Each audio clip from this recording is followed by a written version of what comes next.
माघ माह के शुक्ल पक्ष की चतुर्दशी तिथि है। देख लीजिए वो खबरें जो रही सुर्खियों में।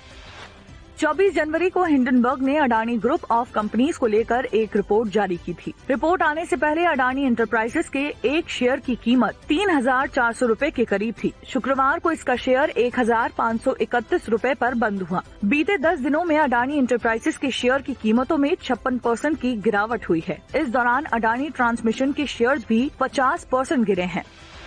सुप्रीम कोर्ट कॉलेजियम ने 5 जजों की नियुक्ति के लिए 13 दिसंबर को केंद्र सरकार से सिफारिश की थी, लेकिन इसे मंजूरी नहीं मिली। अदालत ने देरी पर नाराजगी जताई और सरकार से कहा कि ये बेहद गंभीर मामला है, हमें ऐसा स्टैंड देने पर मजबूर न करें जिससे परेशानी हो। इसके बाद केंद्र सरकार की ओर से अटॉर्नी जनरल आर वेंकट रमणी ने सुप्रीम कोर्ट को बताया कि नियुक्ति की सिफारिशें अगले 5 दिन में मंजूर हो जाएंगी। कांग्रेस ने पंजाब के पूर्व सीएम कैप्टन अमरिंदर सिंह की पत्नी और पटियाला की सांसद परनीत कौर को सस्पेंड कर दिया है। परनीत पर पार्टी विरोधी गतिविधि में शामिल होने का आरोप है। उन्हें पक्ष रखने के लिए 3 दिन का समय दिया गया है। ये कार्रवाई कैप्टन अमरिंदर के राज्यपाल बनने की चर्चा के बीच हुई है। अमरिंदर भाजपा की 83 मेंबर वाली राष्ट्रीय कार्यकारिणी का हिस्सा है।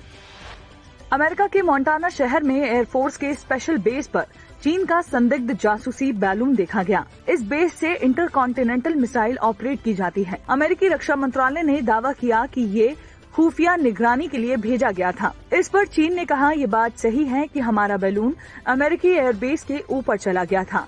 ये एक सिविल यूज बैलून है, हमें इस गलती का अफसोस है। पड़ोसी देश पाकिस्तान को इंटरनेशनल मॉनेटरी फंड के करीब $1 अरब के कर्ज की जरूरत है, लेकिन IMF ने कर्ज की किश्त देने के लिए सख्त शर्तें लगाई हैं। पाकिस्तान के प्रधानमंत्री शहबाज शरीफ ने अपनी आवाम के सामने सरकार की लाचारी जाहिर की। उन्होंने कहा, हमारी जो IMF के साथ जो शराइत हमने अपने पूरी करनी है वो इट्स बियॉन्ड इमेजिनेशन, लेकिन मजबूरी उसको।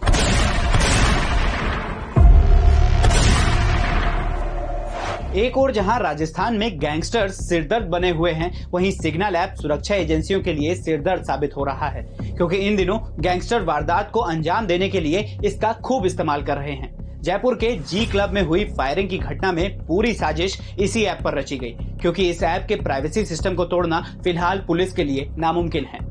भास्कर की टीम ने पुलिस के साथ बदमाशों के नेटवर्क को खंगाला तो सामने आया कि इस ऐप के जरिए रोहित गोदारा और ऋतिक बॉक्सर पूरी गैंग के नेटवर्क को हैंडल कर रहे थे। ऋतिक बॉक्सर ने पहले भूपेंद्र गुर्जर और फिर प्रदीप शुक्ला को सिग्नल ऐप डाउनलोड करवाया। इसके बाद ही दोनों को ऐप पर कॉल करके पूरा प्लान डिस्कस हुआ। फिर पैसे की बात फाइनल होते ही इन्हें फायरिंग का टास्क दिया गया। उधर दूसरे गुर्गे भी इस ऐप के जरिए ही संपर्क में थे।